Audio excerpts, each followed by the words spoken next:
We're talking about the role of diaper banks on the morning show. I'm Kate Archer-Kent. Glad you could be here. These community-funded programs around the country provide free diapers and baby items to low-income families, and they've seen a spike in need in the pandemic. Closer to home, MVP Bucks superstar Giannis Antetokounmpo has raised the profile of diapers. He's headlining a diaper drive to help Milwaukee Diaper Mission. Is it difficult to afford diapers? Do you make hard choices in order to buy them? It's 800-642-1234. Joanne Samuel Goldblum is CEO of the National Diaper Bank Network. It's a nonprofit that seeks to eliminate diaper need, partnering with more than 200 diaper banks, diaper pantries, and food banks nationwide. Joanne, welcome to the Ideas Network. Thanks so much. I'm glad to be here. We also have Megan Johnson with us, co-founder of Milwaukee Diaper Mission, a nonprofit formed last year to address the diaper and period supplies gap. Megan, welcome to you. Good morning, Kate. Thank you. Megan, let's start with you. Why did you start this nonprofit last year focused on diapers? I discovered that Milwaukee did not have a diaper bank, and doing some research, learned about a lot of other diaper banks around the country and connected with the National Diaper Bank Network and realized that most major cities have a program like this and Milwaukee did not. So I decided to start one. What is the need like? What have you seen since starting up the nonprofit? The need is very great here in Milwaukee. We're one of the poorest and most segregated cities in the country, and diapers are a vital product that many families here need. 1 in 3 families in the United States struggles to afford enough diapers, and that's a pre-pandemic statistic. So the need is very great here, and we have our work cut out for us. And so you have this warehouse then in Milwaukee. How many diapers are in it? What is that like? Can you take us on a tour? Yes. So we have what we call a warehouse. It's actually more like an office, but we call it our warehouse. And it's only about 1,100 square feet. When we moved in last year, we outgrew it almost immediately. So right now inside our space, we have about 80,000 diapers housed. And then we have a separate facility that is a cold storage facility with much more product stored. And we're waiting to move into a larger space so that we can really start making more of an impact in Milwaukee. Joanne, when you hear of an upstart diaper bank like the one here in Milwaukee, what's some tips and advice you see on these new diaper banks just starting now? Well, first off, it's always really exciting to see people like Megan, taking this and running with it and creating something really important in their own communities. The advice we give is, advice that I think Megan followed really well, which is to know your community, to find out, do a needs assessment, find out if anybody is distributing diapers, and then find out who needs them. And that's really the important place to start. And then you really need to, as Megan has done, become a fixture in your community as a person who talks about diaper need, period poverty, and a lack of material basic needs. So those are really the things that people do to start. And, programs across the country range from, what Megan just described of having, a couple of spaces and sort of trying to figure out where the next big space is, to, really large organizations that have, thousands of square feet of, warehouse space and distribute, upwards of 1 million diapers a year. Give us a sense then, Joanne, what is your role in a national network? What do you do? So I do a lot of raising awareness. So I talk to a lot of people like we're doing now about the issue of diaper need and about the issue of poverty in the United States, because that's really what the issue of diaper need is. It is a direct correlation to poverty. And, in the United States, we really don't talk about that very much. And it's often sort of swept under the rug. So that's a big part of what I do. And then, we have a staff of 15 people. We do research. We're doing a nationwide economic analysis study, and we do policy work. We, work to both change local and state laws and regulations, and also federal, because right now there is no federal support or subsidy for diapers or period products. If you're just joining us, we're talking with Joanne Samuel Goldblum, CEO of the National Diaper Bank Network. Megan Johnson is co-founder of Milwaukee Diaper Mission. You can join in. Have you needed diapers and not been able to get them? What should be done to improve access? Should schools give out free period products? Join in at 800-642-1234. Megan, you're 100% volunteer run, and you co-founded Milwaukee Diaper Mission with you and a family member. Is that sustainable? That's a great question. Yes, I co-founded Milwaukee Diaper Mission with my cousin, and at the time we were very fortunate to be able to work 100% on this project, and we now hopefully will be able to raise the funds and the support to be able to pay staff and to be able to move into a larger facility. And then, of course, we would be much more sustainable at that point. You're also in the midst of a diaper drive. What does that entail? We are very fortunate to have partnered with Mariah and Giannis and the Milwaukee Bucks, along with Nuna and Huggies, to raise funds and also collect diapers at all 3 home games here in Milwaukee at Fiserv Forum this week. So we had our first diaper collection last night at the Lakers game, and then we'll have 2 more this weekend on Friday and Saturday. And we have an ongoing online fundraiser where folks can send dollars so that we can turn them into diapers and make more of an impact here in the city. Joanne, Huggies, Pampers, all of these big manufacturers and a lot of revenue in diapers, they're going to be needed. What is the role of manufacturers in getting these products to families who can't afford them?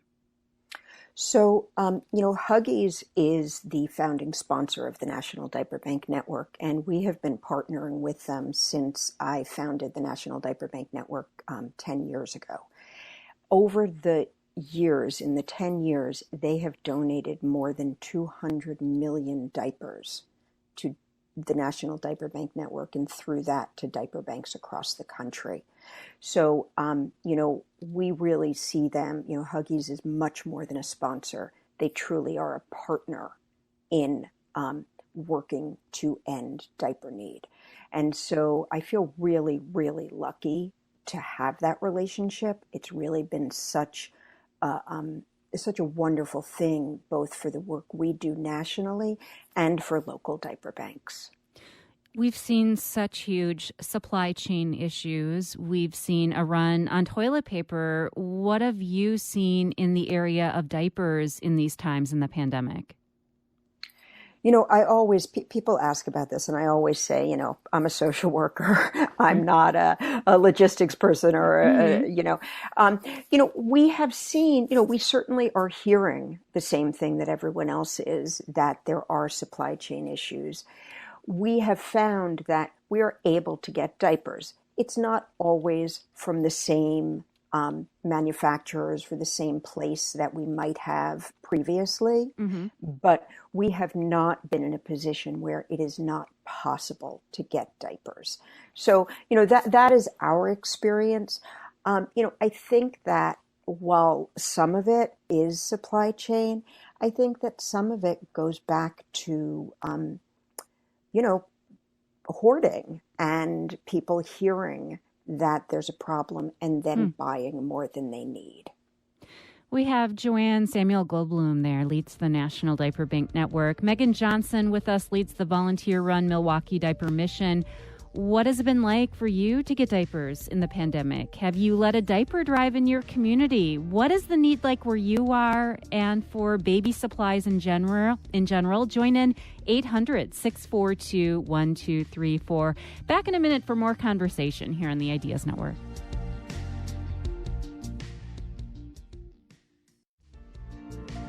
We're talking about nonprofits trying to eliminate diaper need in Milwaukee and across the U.S. It is the morning show. I'm Kate Archer-Kent. According to the National Diaper Bank Network, one in three families struggle to buy diapers, and they say government safety net programs do not recognize diapers as a basic need. We have Joanne Samuel Goldblum, who leads the National Diaper Bank Network, and Megan Johnson, who founded Milwaukee Diaper Mission last year. They stay with us. Let's bring on a caller now, Elena in Rolling Ground. Elena, hi, go ahead. Hi, good morning. I'm wondering if any of the diaper banks also try to provide a couple dozen non-disposables and a couple of buckets, and a lot of times if it's just pee, you can just rinse them out, and that could help bridge things and maybe be a educational link if it's not culturally insensitive, or for families that have support that could handle that. And anyway. Ilana, thank you for bringing cloth diapers up. Megan, go ahead. Yeah, so we provide cloth and disposable diapers. As an organization, we believe very strongly in dignity of choice and making sure that families have every option presented to them. I'm a cloth diapering parent myself. I'm also a disposable diapering parent, so I believe there's space for both in parenting of young children, and as a pretty strong advocate of cloth diapers, that's really what brought me to launch Milwaukee Diaper Mission in the first place. So yes, we offer cloth diapers free to anyone who needs them.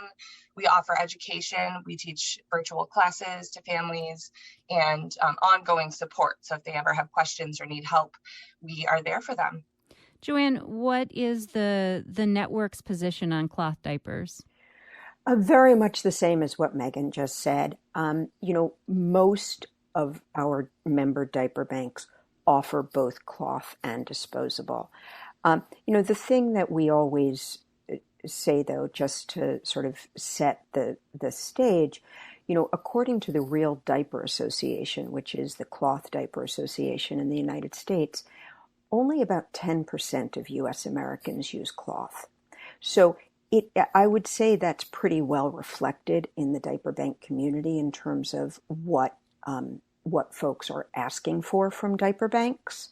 But as I said, most of our diaper banks do offer cloth, and in some communities, it's interesting actually, because it does seem to be sort of community to community. In some communities, cloth diapering is very well accepted. Lots of people do it, and it really works. And in some communities, that's just not the case. And that's pretty much what we see.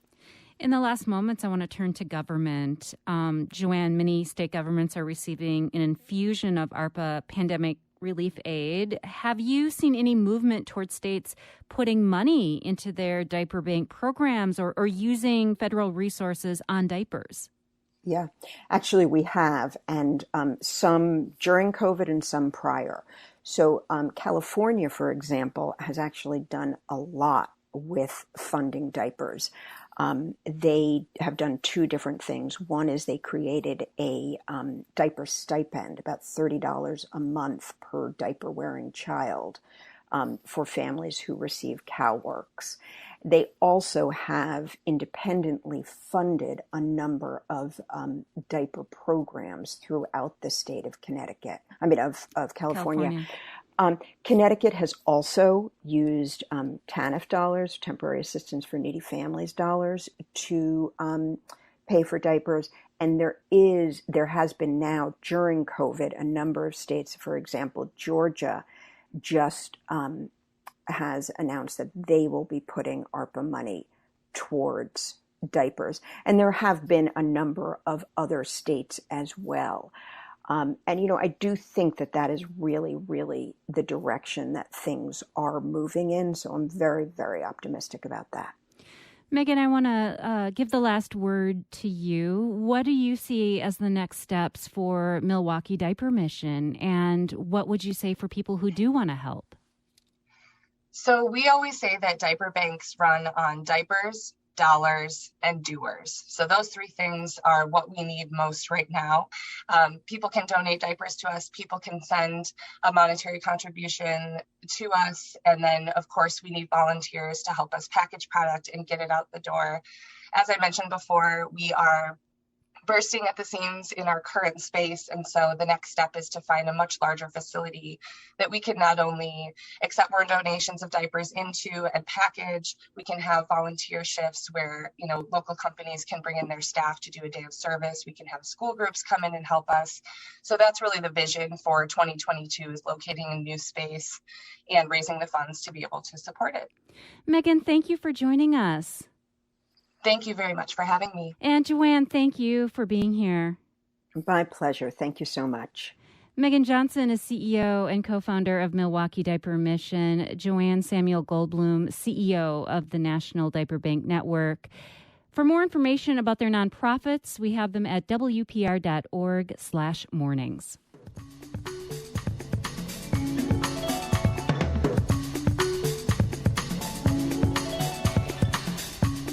Now, a few teams might stand out when you consider the most successful programs in sports. The New York Yankees, the Packers, the U.S. women's soccer team. UW-Whitewater wheelchair basketball could easily join the list. Megan Hart has more on the return of a program that's won a combined 16 national titles. Three-time Paralympic gold medalist Christina Schwab says there's a common misconception that wheelchair basketball is a slow sport. But you don't have to watch the Warhawks for long to figure out that's anything but true. Schwab is a Wisconsin native and now head coach of the women's team at UW-Whitewater. When you come and the first time you see wheelchair basketball, you're going to notice the chairs and you're going to notice all the contact and people falling down. And then once you get past that kind of whoa moment, you're going to realize that it's basketball. Maida McCabe fell in love with the sport for its physical nature. There's moments where we're all diving for the ball, we're falling over, we're crashing into each other, so it's very, very intense, and that's part of the reason why I like it, just because I'm very competitive. Like other players, the freshman from Washington, D.C. says the wheelchair basketball program is a big part of the reason she's at UW-Whitewater. She's getting ready to play her first college game, with 8 teams from around the country descending on south central Wisconsin for a tournament that starts tomorrow. McCabe and her teammates lifted weights and tuned up their wheelchairs on Friday. 15 seconds, let's go! Where's your soap? She's a little nervous, but excited too. I'm confident that we will do well and that we've grown so much as a team that we're going to do amazing. But even more experienced players haven't seen much competition recently. Last season was canceled due to COVID-19. Junior Grace Altrock says it was really tough when the pandemic cut the 2020 season short just before the national championship. She's looking forward to this weekend. I have family coming up from Nebraska because that's where I'm originally from, and so it's my 10th year playing, and so I'm just really excited overall. Before she started playing wheelchair basketball in 6th grade, Altrock says she sometimes felt left out since she couldn't participate in sports. I immediately fell in love with the sport, knowing that there are people that are disabled like me and that I can do everything that I want to do, but I just do it in a different way. Altrock said it was a huge honor when she was recruited to play at UW-Whitewater. The Warhawks began their adaptive recreation program in 1973, and now 2 banners hang in the gym, highlighting their many titles. The UW-Whitewater men and women last won championships in 2016 and 2014, respectively. Freshman Cameron Poole says it means a lot to wear the purple and white. Just the legacy that other players have left behind. Hopefully I'll leave one of my own behind too, maybe a championship or 2, maybe 3. But it just feels great to be able to play for a university that supports the wheelchair basketball team as much as the one here does. And for the Illinois native, something else helped set UW-Whitewater apart. I came here and I was like, what differentiates Whitewater from a University of Illinois or a University of Alabama? We're a D3 school, so they can't offer, athletic scholarships. They don't have all the big fancy facilities, but they turn out Paralympic athletes like crazy. 5 former UW-Whitewater players were on the U.S. men's wheelchair basketball team that won a gold medal at the Tokyo Paralympics this year. Schwab was on the sidelines as a coach. Senior Ryan Gladcheck began attending wheelchair basketball camp at UW-Whitewater when he was 12. There are some strong collegiate programs out there, but at a recent practice, he said the Warhawks are way ahead of most opponents when it comes to legacy. The chemistry major and his teammates practice every weekday morning. Plus, they complete 2 lifting sessions and 3 scrimmages each week. Players say wheelchair basketball at UW-Whitewater is just like playing any other collegiate sport. For Gladcheck, that includes the rush he feels competing at home. There's a whole gym cheering for you, and your first experience at a home tournament is just so much more fun. You have all your friends and family watching you play, and everything you've worked for is like they can finally show it. The tournament will take place tomorrow and Saturday in Whitewater. Megan Hart, Wisconsin Public Radio. Be sure to stay with us as we get insights from a former Wisconsin State Supreme Court Justice and retired law professor about the use of self-defense in Kyle Rittenhouse's murder case. Have you been following the trial? What do you make of Rittenhouse's self-defense argument? What stands out to you and about the jury deliberations with wanting to see the video evidence? Join in 800-642-1234. News Update is next. Stay with us here on the Ideas Network.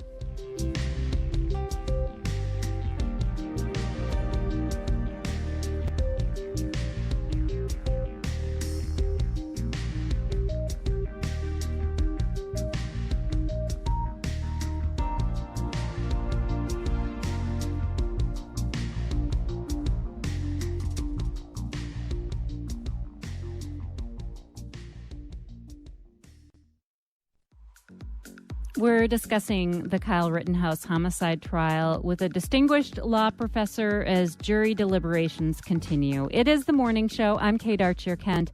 A jury of 12 Kenosha County residents must decide whether the now 18-year-old Rittenhouse acted in self-defense when he fatally shot two men and wounded a third during protests for racial justice in Kenosha in the summer of 2020. Have you been following the trial? How do you feel about the testimony and what's transpired? What do you think of the self-defense argument? 800-642-1234. Janine Geske is a Marquette University Law School professor and former director of Marquette's Law School's Restorative Justice Initiative. She served as a justice on the state Supreme Court and a Milwaukee County Circuit Court judge. Justice Geske, welcome back to the Ideas Network. Thank you. Good morning. Good morning. When the jury started their deliberations this week, they received this 36-page document that contained all the legal principles and the definitions and the criteria that they should be using as they reach their decisions on the charges. This whole trial is really focused on self-defense. What should we understand about the term self-defense? Well, and it's interesting because the jury received a booklet with it all and then asked later for individual copies, which shows they're paying attention closely to what the judge has instructed. The complicated part of self-defense in a criminal trial is that if a defendant, in this case Kyle Rittenhouse, raises enough evidence to at least argue that there was a valid self-defense, the burden of proof switches to the state. So the state must prove a negative beyond a reasonable doubt. And in this case, must prove beyond a reasonable doubt that Kyle Rittenhouse did not reasonably use self-defense. So if people have doubts whether it was reasonable or not, the jury is told to find him not guilty. So it's a very high burden. And, in its own way, it's a complicated case because of all the videos and witnesses and different viewpoints. And the jury's obviously taking it very seriously. The jury has sat there, and now they want to review that drone video evidence. What do you make of that? Well, I actually predicted at the beginning that they would ask for more instructions and that they would do the video. They saw so many videos during that trial, both between the state presentation and the defense presentation, but they're focusing on the videos that show the shootings. And that tells me that they're looking very seriously at the charges. And if I were to guess, there is dissension among the jurors as to how they want to evaluate that testimony. So sometimes when some jurors feel one way and others feel the other, the best way for them to sort of argue to each other is to re-see the evidence, and that's what they've done. So I just think they're just very methodically going through the instructions and making the findings they must make. Some legal experts say that this case really shows how blurry and fragile the lines have gotten when people pick up a gun in the name of self-defense, that the legal and moral concept of self-defense, this doctrine that is sacred, isn't really equipped to handle an area of, this time we're living in of expanded gun rights. What do you make of that? No, I think that's true. Self-defense historically really was that there was some conflict going on, and, the person who was being attacked or potentially being attacked used some lethal force to protect themselves. But now we have these cases, both this case and the Arbery case, where we have individuals who get involved in a volatile situation and have these guns and grab these guns. And the question is, when somebody reacts to that gun, whether or not the person who owns the gun can now say, I was reasonably afraid for my own safety. I think this is going to really cause us to take a look at, what does the introduction of guns, and in this case a very serious gun, an AR-15, into a volatile situation, what does that do in terms of being able to later assert self-defense? So certainly looking at, what precedent does it set as well for other trials? Well, that's right. You can take this to the next extreme, that if we had two individuals, both with AR-15s approaching each other, where's the self-defense? Can they both shoot the other because they thought that they might grab each other's guns? And there really is no guidance on those. We've expanded the sense of Second Amendment, and when people can carry these guns or take these guns, clearly if Kyle Rittenhouse had not shown up that night with the AR-15, and even if he'd just shown up to be the medic he claimed that he wanted to be, we wouldn't be in this situation. But it was the insertion of that AR-15 in the situation that ultimately resulted in two people being killed and another person being seriously injured. If you're just joining us, we're talking with former State Supreme Court Justice Janine Geske. She's also a Marquette University Distinguished Law School professor. You can weigh in, she's giving us legal insights into the Rittenhouse homicide trial as the jury deliberates now for a third day. Your insights as well, 800-642-1234. Let's bring on a caller now. Matt is joining us from Necedah. Hi, Matt, go ahead. Hello. So what concerns me most about the Kyle Rittenhouse case is the role the media may have played and how it could be influencing the jurors. For basically an entire year leading up to the trial, we heard that Kyle Rittenhouse had no family in Kenosha, that he had no reason to be there. That was wrong. That he transported his AR from Illinois to Wisconsin, and that was wrong. It was stored in Wisconsin. That he, chased after the protesters, and that was wrong. There were a lot of things the media put out and influenced public perception that completely incorrect as revealed by the trial. And so far, Rittenhouse has broken zero laws once the judge threw out the possession of a weapon by a minor charge. I'm wondering how the guest feels the media may influence public perception and the jurors. Matt, thank you. Go ahead, Justice Geske. Sure, and those are all good questions in this time of social media and sort of unrestricted passing of information, wrong or right, through social media. There is that potential. I can only tell you that the jury has been very clearly instructed that they need to follow the laws that are being introduced. I was surprised that the trial judge did not sequester the jury, at least during the trial, because of all the social media. But it's within his discretion to allow the jurors to go home at night. The jurors all took an oath that they will follow the law and follow the evidence that's introduced. And they look like they're doing that. I mean, they're clearly not jumping to a conclusion, or we would have had a verdict already. And but it is a problem. It's a problem not only for the juror, but for the public generally to form their opinions when there's so much information, right or wrong, out in the stratosphere. And so it's made it more complicated to try a fair and impartial case when you have all the social media and the commentaries going on. But the things mentioned by the callers really don't go to the self-defense at the moment when the gun was shot. And that's what the jury's concentrating on. You know, when the individuals were approaching Kyle Rittenhouse, when he decided to grab the gun, when he decided to pull the trigger, that's what the jury's looking at to see what his mindset was and whether he was in a reasonable belief that his bodily safety was endangered at that time. Going back to media, it's been interesting that anyone can watch wall-to-wall proceedings of this trial. And, that too is a glimpse inside the courtroom that maybe people don't normally see. What has that done? Well, it's interesting. Wisconsin was one of the early states to allow cameras in the courtroom. I became a judge 2 years before Judge Schrader, so I've been around as long. And early on, we had the Supreme Court in Wisconsin decided to allow cameras in the courtroom. I am a believer in that because I think it's important to have the public watching what's happening, understanding what's happening. And my experience is that most of the time, the lawyers and even the judge sort of ignore the cameras and try the case. But it gives people a sense of what happened in that courtroom instead of a few reporters reporting on it and then some verdict down the road.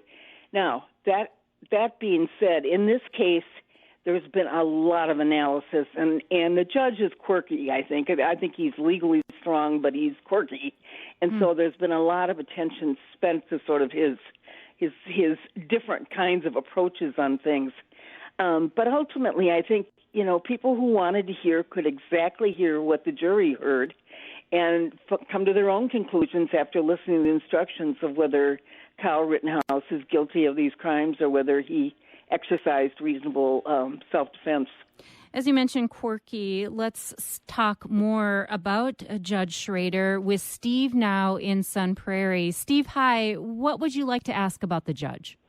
Yeah, I watch not all the trial, but a significant portion of the trial. And what it reminded me of is a football game where one team is overmatched, and so they have to hold all the time. And then the people that are on the team that's holding are saying, hey, the referee is calling penalties on us. So that's why I looked at the prosecution.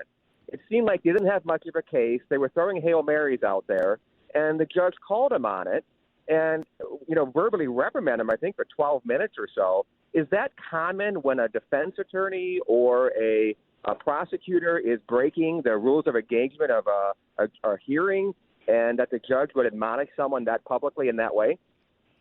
And that's a great question. I can tell you in a high-profile, challenging case, which this one is, a lot of them aren't, it is not unusual. I think I have described what the prosecutor was doing was particularly on trying to get the evidence about a prior statement by Kyle Rittenhouse about shooting shoplifters, that, he was clearly angry. He had ruled that should not be admissible unless he decided differently in the trial, and the prosecution tried to slip it in without asking the court. And I agree with the judge that he had every right to be angry. One of the important parts to know about that is that his anger was not in front of the jury. The jury was out of the room, and he wanted to make it clear to the prosecutor he wasn't going to tolerate that. Those moments are not unusual in a high-stress, difficult case. And the defense has done a very good job of preserving their record. The other thing I want to comment on is a lot of those rulings have gone in favor of the defense instead of the prosecution. And to me, part of that is the judge is trying to preserve the record. And what I mean by that is not to let there be a lot of appellate issues that a defendant can argue if he gets convicted. So, there are a couple motions for mistrial, and those will be grounds for appeal if he gets convicted. But the judge has had a lot of rulings go against the state, and I think he's trying to slim down that case so that if there is a conviction, there isn't a likelihood reversal afterwards. We have former State Supreme Court Justice and law professor Janine Geske presenting her analysis of the Kyle Rittenhouse case proceedings. What do you think of the self-defense argument in this trial? How do you see Rittenhouse, a patriot, a vigilante, maybe neither? Join in 800-642-1234. Back in a minute with Justice Geske here on the Ideas Network.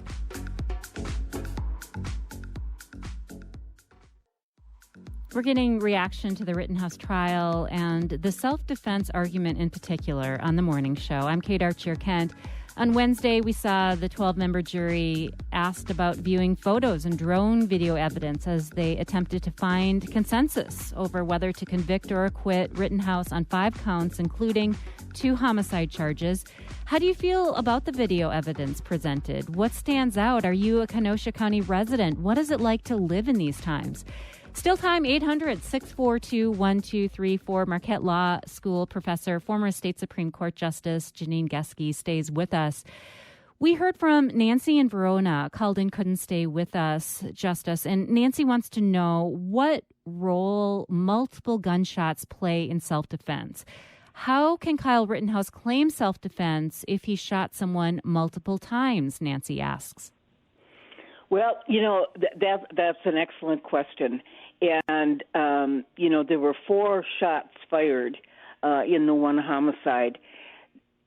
What the jury has to look at is what's reasonable under the circumstances. Now, you could see, for example, when a police officer is defending himself or herself, it is not uncommon that there are multiple shots to make sure that, somebody's no longer a threat. And Rittenhouse, that's what Rittenhouse was indicating, that he still believed after he had fired the first gun shot, that he still thought that his life was threatened.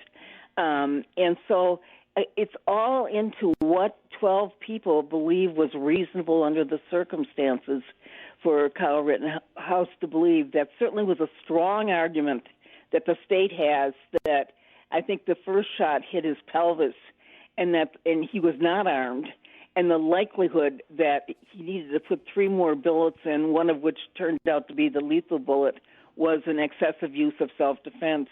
But those are the kinds of questions that the jury is fighting with back there and trying to get their arms around. And they're not simple questions, and they're not the kinds of questions that we've answered in the past in other self-defense cases. Nancy, thank you for that question. Let's go to Mary now in Madison. Hi, Mary. What would you like to ask? Good morning. I wanted to ask about how the gun, the AR-15, became legal. It's a minor with this gun and it seemed the law that this team of lawyers found this loophole or looked at Wisconsin law, and somehow the judge was willing to consider this gun as almost like a hunting gun, the guy wasn't there for hunting. So could you comment on that? Sure. Excellent question. And I have to tell you that was I had the same reaction you did when I heard that he had done that. So I also took a look at the statute. And I will tell you that in reading the statute and listening to the judge's ruling, I happen to think he made the right ruling. And let me explain why. The statute initially says that a minor cannot possess a dangerous weapon, and it lists what a dangerous weapon is. But then in that same statute, there's a provision that a minor may possess a rifle or a long gun if it is the standard length of a gun. So what it prohibits for minors are what we basically call sawed-off shotguns or shortened barrels, and those are illegal for minors.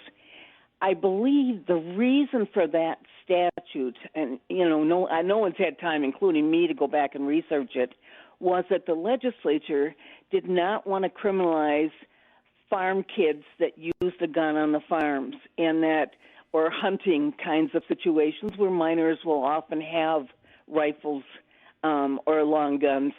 And so that's how the statute reads.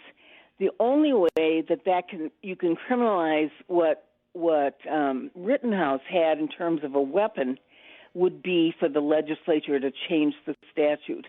But the judge's role is that to apply the law as it's written by the legislature, and it actually does say what the judge said. It said how everybody missed it and the argument wasn't made earlier, I don't know. I think they probably weren't concentrating on it because it was a smaller charge compared to everyone else. But it was not as bizarre a ruling as it looked at first blush. Mary, thank you for that question as we talk with former State Supreme Court Justice Janine Geske about the Rittenhouse trial. With your questions along the way here, Bruce now in Viroqua. Bruce, hi. What would you like to ask? Hi. I just wasn't sure if the jury was able to get the information of what happened after he was bailed for, $2+ million. He was spotted in a bar with the Proud Boys, who've been designated as a hate group, basically a neo-Nazi group, flashing white power symbols, wearing a shirt that says free as F. And I wonder if the jury has that information. If not, why not? It seems like it goes to show the larger picture of like he's basically an extremist coming to town with the AR-15 and, basically a right-wing extremist. Bruce, thank you. Justice Geske. Well, and that also is an excellent question, and the answer is no. The jury was not told that. When there are other we call those other actions that may not be direct evidence of the incident, but they bear on the defendant's character and his background, the judge goes through a balancing test of how relevant the evidence is to the issues the jury has to decide, and how unfairly prejudicial it might be to the defendant. And this is a big judgment call by a judge. A different judge may have very easily ruled differently, but this judge decided that was excluded, that the unfair prejudice was outweighed any probative value, as we say, or relevant value, that, it was a removed time and that it didn't bear on whether or not he exercised reasonable self-defense at the time. So the jury did not get to hear that evidence. Bruce, thank you. Tiffany now in Madison. Hi, Tiffany. Go ahead. Hi, good morning. I was wondering if the jury is able to consider what the victims thought. So if they thought that they were stopping a threat and that's why they approached Kyle Rittenhouse, if they're able to take that into consideration. Well, really, that is the state's argument, but they really are not taking into consideration what was going through the victim's thoughts. The concentration is what was going through Kyle Rittenhouse's brain at the time. And, that's what the prosecution tried to ask them about that. Don't you think that they were trying to protect themselves? Don't you think they were going after you because you just killed somebody? And that goes into whether he reasonably believed that he was using reasonable force in order to stop a threat to himself. So you really are concentrating not on the state of mind of the victim, but the state of mind of the offender. But you take that all into consideration as to what was reasonable under the circumstances. And the state makes a very strong argument that, he couldn't assume that these people were trying to kill him. He should have realized or did realize they were simply trying to stop him as a threat and somebody who'd already shot and killed someone. Justice Geske, thank you for fielding these questions. Thank you for joining us. You're welcome. I enjoyed it. Justice Janine Geske, Marquette University Law School professor, former director of its Restorative Justice Initiative, served as a justice of the state Supreme Court. I'm Kate Archer-Kent. This is The Morning Show, and you're listening to the Ideas Network.